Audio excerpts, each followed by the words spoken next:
Good afternoon, everyone. Welcome to another 4 p.m. Bible study. My name is Jim Schaefer. I'm a retired pastor and Bible teacher, and I share with you every Tuesday and Thursday at 4 p.m. Right now, we are in the middle of a series entitled Divine Disruption. We're looking at stories in the Old Testament and the New Testament that fit this description. We're looking at examples where God enters into time and space and disrupts life here on planet Earth. Today is lesson number 25, and it is the final lesson in the Old Testament portion of this series. Starting next week on Tuesday, we will begin looking at some examples of divine disruption from the New Testament. Now, we've done a couple of those already back during Easter week, but we're going to begin in the Gospels and take a look at a number of examples there. Today, our text is found in the book of Ezekiel, and we're going to be looking at chapter 37. Now, this passage is found in the heart of the Old Testament, and it has captivated theologians and believers alike for centuries. This chapter, with its vivid imagery of dry bones that suddenly begin to come to life, it serves as a powerful metaphor for divine intervention, hope in the midst of despair. It's a narrative of divine disruption, where the natural order is interrupted by the supernatural, bringing about transformation and renewal. So today's whole idea is based upon this idea found in Ezekiel.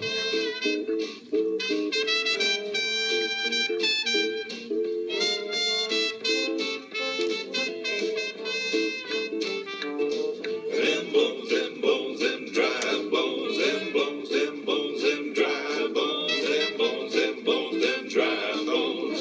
Hear the word of the Lord.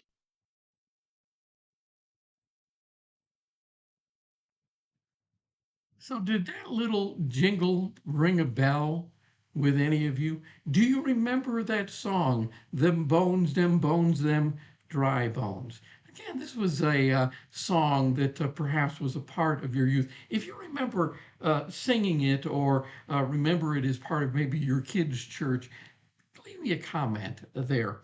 Let's take a quick look before we begin to examine our text and see who might have joined us today. Perhaps you're here live. If so, welcome. I'm glad you're here. Maybe you're watching after the fact. The vast majority of you do that. Thank you for being here as well. Just drop me a little note. Let me know what day it is, what time it is that you're watching. And of course, I would love your reaction to these videos. I see a number of people have already joined us. Jeff Pugh is here. Jackie Snyder is here. Corey Schmidt is here. I know others will be joining us as we go along. Thank you. Now, just a reminder, starting next week on Tuesday, that will be our only day of Bible study for a number of weeks during the summer. I mentioned in our last session that I'm going to go to once a week during the summer because of a number of things happening in my life, including my own divine disruption. I'm going to be scheduled for knee replacement surgery. And so we're going to take a little bit of a break. I'm also getting ready to start kind of a new idea. What have been referred to as YouTube Shorts. These are little 1-minute videos, and I'll post them on Facebook as well as on the YouTube channel. But the best way for you to make sure that you hear of any new releases is by signing up and becoming a subscriber on the YouTube page. And I'll give you some information on that at the very end. So let's get ready to jump into our text for today. Right before we do, let me show you another biblical timeline. This is the same graphic that I used in our last lesson when we talked about Jonah. You can see the approximate time placement for Ezekiel. Ezekiel is prophesying near the end of the Assyrian Empire and the beginning of the Babylonian Empire. Now, remember, the Assyrian Empire will destroy the northern kingdom of Israel, the 10 tribes, and lead them off into captivity. The Babylonian Empire will conquer the southern kingdom of Israel, known as Judah, all right, and take them into captivity, at least for a number of years, and then they'll be permitted to return back to their homeland. But it is really this event, this idea that the children of Israel, the nation of Israel, is going to be no more. And again, this is of great concern to the prophets. This is of great concern because the people of God will be no more, at least for a period of time. So let's look at our text for today, found in Ezekiel chapter 37. The passage of scripture says, and I believe this is Ezekiel speaking, "The Lord took hold of me, and I was carried away by the Spirit of the Lord to a valley filled with bones. He led me all around among the bones that covered the valley floor. They were scattered everywhere across the ground and were completely dried out. These are not only the bones of the dead, but they've been dead for quite some time." Verse 3, "Then he asked me, 'Son of man, can these bones become living people again?' 'O sovereign Lord,' Ezekiel replies, 'you alone know the answer to that.' Then he said to me, 'Speak a prophetic message to these bones and say, dry bones, listen to the word of the Lord. This is what the sovereign Lord says. Look, I'm going to put breath into you and make you live again.'" So keep in mind, Ezekiel is the one that is going to speak to this valley of dry bones, but he is speaking under the direction of the Lord. It goes on and it says, "I will put flesh and muscle on you and cover you with skin. I will put breath into you and you will come to life. Then you will know that I am the Lord." So I spoke this message just as he told me. Suddenly, as I spoke, there was a rattling noise all across the valley. The bones of each body came together and attached themselves as complete skeletons. Then, as I watched, muscles and flesh formed over the bones. Then skin formed to cover their bodies, but they still had no breath in them. And then he said to me, "Speak a prophetic message to the winds, Son of man. Speak a prophetic message and say, 'This is what the sovereign Lord,'" and again, we'll have to get to the next page, "says, 'Come, O breath from the four winds, breathe into these dead bodies so they may live again.' So I spoke the message as he commanded me, and breath came into their bodies. They all came to life and stood on their feet, a great army." Verse 11, "Then he said to me, 'Son of man, these bones represent the people of Israel. They are saying, we have become old, dry bones. All hope is gone. Our nation is finished. Therefore prophesy to them and say, this is what the sovereign Lord says. O my people, I will open your graves of exile and cause you to rise again. Then I will bring you back to the land of Israel.' When this happens, O my people, you will know that I am the Lord. I will put my spirit in you, and you will live again and return home to your own land. Then you will know that I, the Lord, have spoken and have done what I said. Yes, the Lord has spoken." It's pretty clear in this passage that this valley of dry bones that is going to begin to assemble themselves and to put on flesh and go from being dead, dry bones to living human bodies, that these bones represent the people of Israel. All right? It is believed by the people that their life is gone. Their hope as a people of God is gone.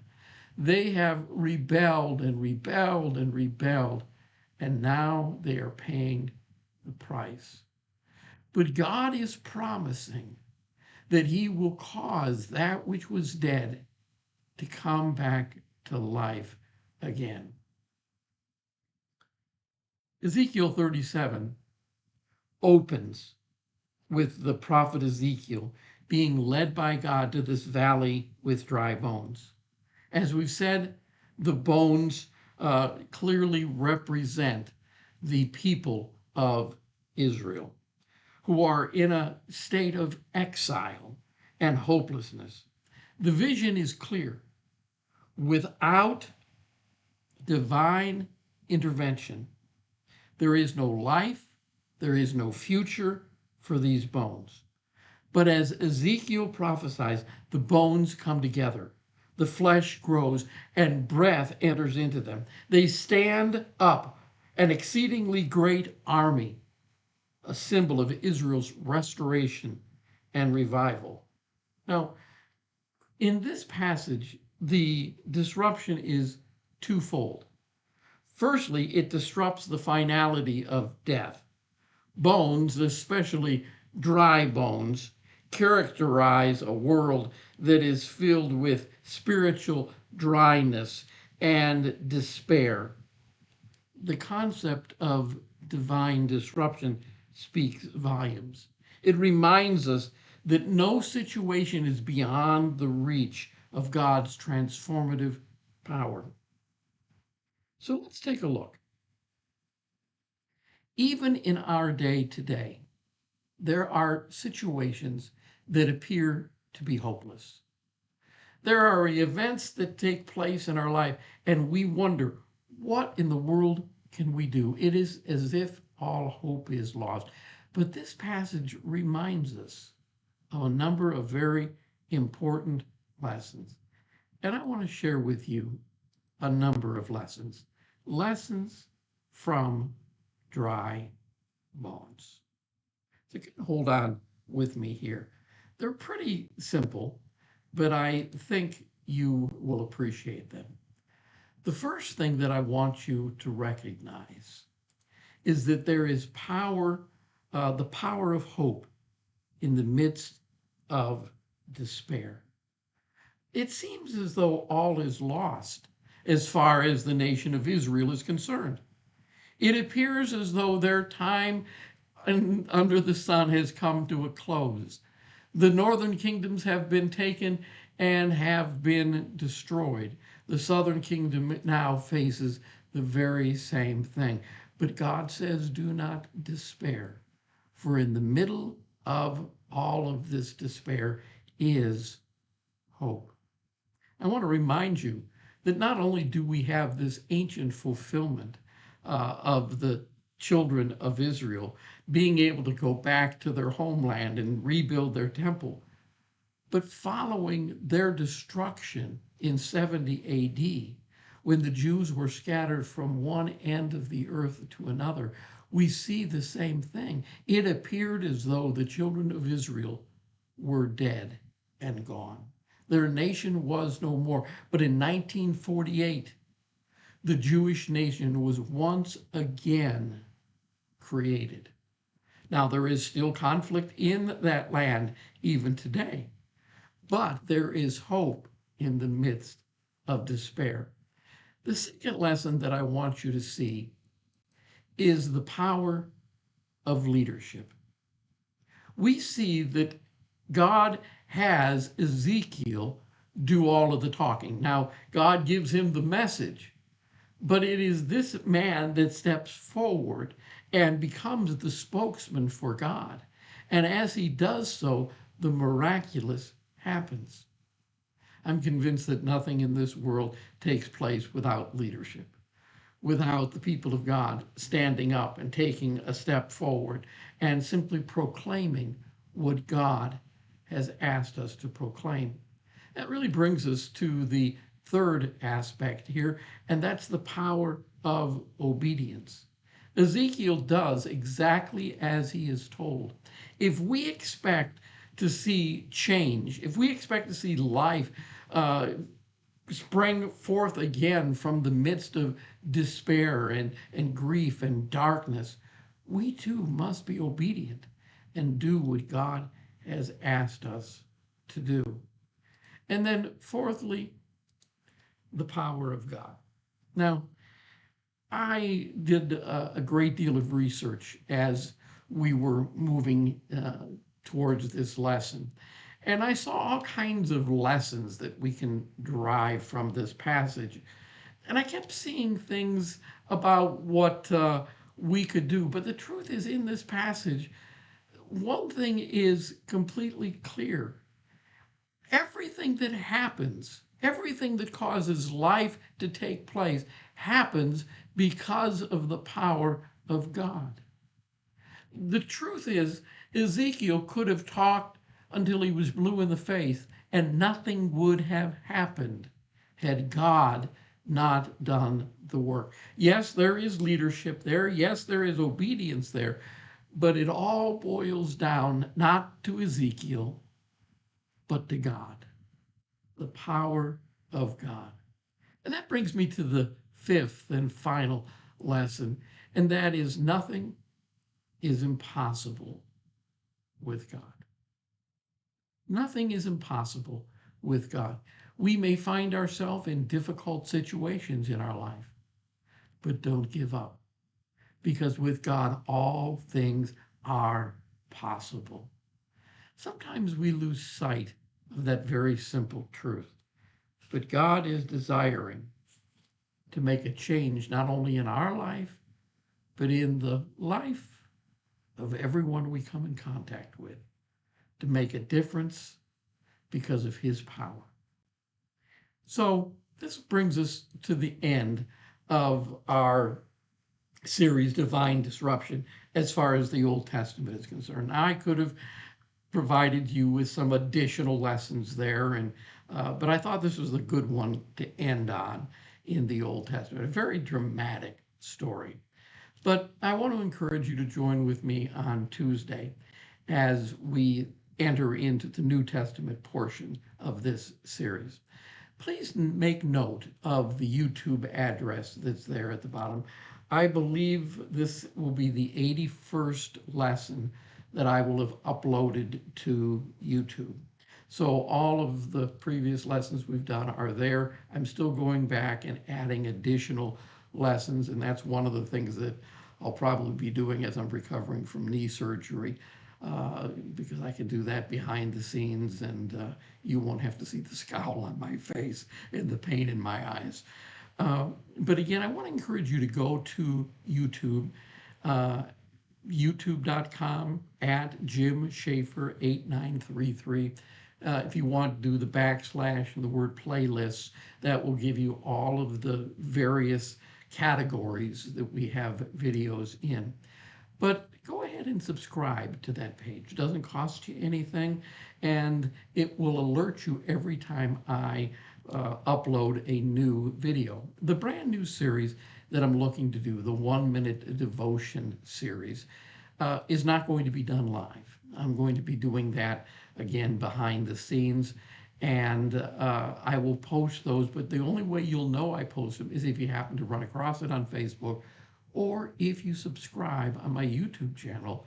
It will alert you every time I upload one of those videos.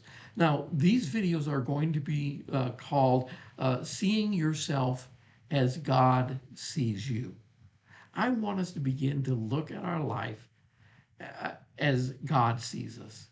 I think there's a dramatic difference from what we see, what we think, versus what God thinks of us. So I hope you'll join me for that series. That will be in addition to the Tuesday 4 p.m. Bible studies, and I'll do one or two of those each week as I'm able.